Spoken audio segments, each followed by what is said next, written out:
अब हम भगवान श्री कृष्ण की सर्वोपरिता भगवद गीता से समझेंगे।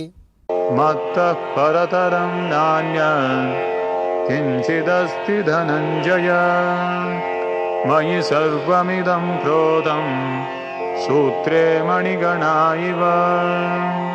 हे धनंजय, मुझसे श्रेष्ठ कोई सत्य नहीं है। जिस प्रकार मोती धागे में गुथे रहते हैं, उसी प्रकार सब कुछ मुझ पर ही आश्रित है। इस श्लोक में भगवान कृष्ण ने स्पष्ट कहा है, मतः मेरे से, परतर ऊपर, न नहीं, अन्य दूसरा कोई, किंचित अस्ति कर्ण मात्र भी नहीं। भगवान कृष्ण का कहना है कि मुझसे ऊपर कोई सत्ता नहीं है, मेरे से ऊपर कोई भगवान नहीं है, मेरा कोई बॉस नहीं है और मैं ही सर्वोपरि हूं। यह भगवान श्री कृष्ण के वचन है। इसे स्वीकार करना या नहीं करना आपके हाथ में।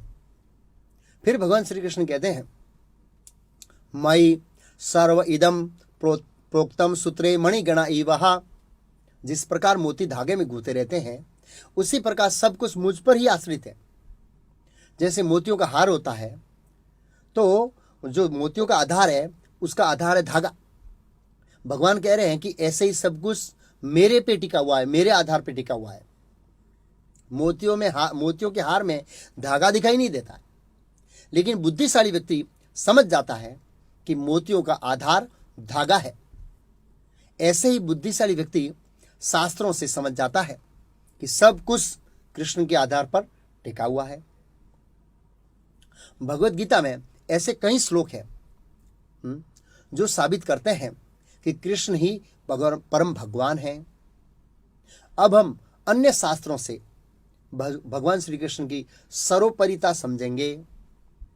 श्रीमद् भागवतम के 6ठे स्कंद में 12 महाजनों का वर्णन है। शिव जी, ब्रह्मा जी, नारद जी, 4 कुमार, पितामह भीष्म, सुखदेव गोस्वामी, बलि महाराज, जनक महाराज, कपिल देव, प्रहलाद महाराज, मनु महाराज और व्यासदेव। यह 12 महाजन हैं जो धर्म की अथॉरिटी हैं। ये सभी महाजन धर्म के ज्ञाता हैं। ये 12 महाजन कोई सामान्य व्यक्ति नहीं है। ज्ञान में, शक्ति में, सौंदर्य में ये बड़े चढ़े महात्मा हैं। इन सब ने स्वीकार किया है कि श्री कृष्ण ही सर्वोच्च भगवान है। अभी आपको स्वीकार करना या नहीं करना वो आपके हाथ में है। फिर ब्रह्मा जी ब्रह्म संहिता में एक श्लोक कहते हैं, ईश्वर परम कृष्ण सच्चिद आनंद विग्रह अनार्दिर आदिर गोविंद सर्व कारणम कारणम। ईश्वर यानी नियंत्रक, परम यानी सर्वोपरि, कृष्ण यानी परम भगवान कृष्ण, जिनका विग्रह यानी शरीर सच्चिद आनंद है। अनार्दिर आदिर गोविंद सर्व कारणम कारणम, सभी कारणों के कारण ऐसे गोविंद को मैं नमस्कार करता हूं। ऐसा ब्रह्मा जी कहते हैं ब्रह्म संहिता में। फिर श्रीमद् भागवत में भगवान कृष्ण के सर्वोपरिता के प्रमाण है। एते च अंश कलह पुंस कृष्ण तो भगवान स्वयं इंद्राणी व्याकुम लोकम मीडयंती यगे यगे।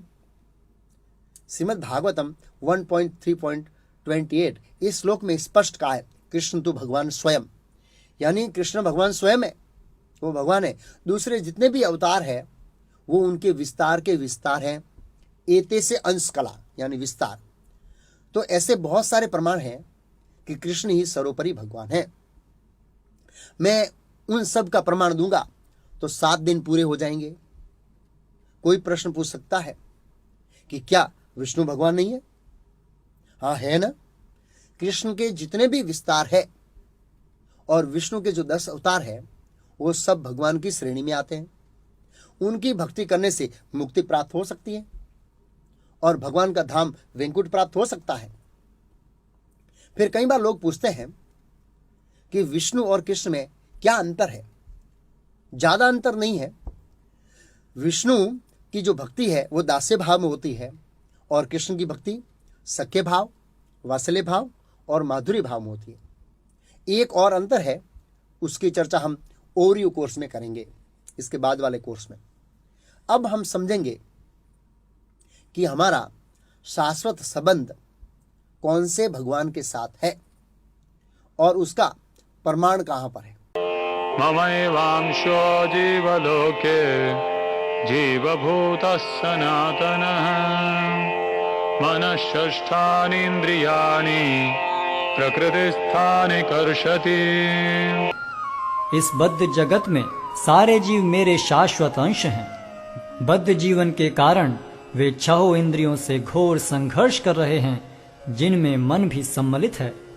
तो इस श्लोक में भगवान कृष्ण कहते हैं, ममे वंशो जीवलोके, जीव सभी जीव मेरे अंश है। जीवलोके, इस जगत में जीवभूत हर जीव, देवता, मनुष्य, पक्षी, जलसर, थलसर, जितने भी प्रकार के जीव हैं, चर अचर, वे सब कृष्ण के अंश हैं।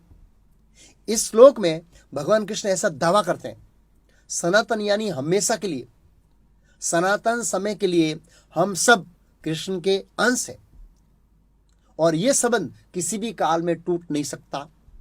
हमारा शाश्वत संबंध भगवान कृष्ण के साथ है, इसलिए हमें प्रेम और सेवा कृष्ण की करनी चाहिए। यही हमारा यानी आत्मा का धर्म है। तब हम पूर्ण रूप से संतुष्ट होंगे। अब हम समझेंगे कि भगवान कृष्ण और भगवान विष्णु तथा सभी देवता हमेशा के लिए कहां रहते हैं, कहां पर रहते हैं। इसके लिए हमने शास्त्रों के आधार पर यानी ब्रह्म संहिता, श्रीमद् भागवतम और श्रीमद् भगवत गीता पर, इसके आधार पर एक पोस्टर बनाया।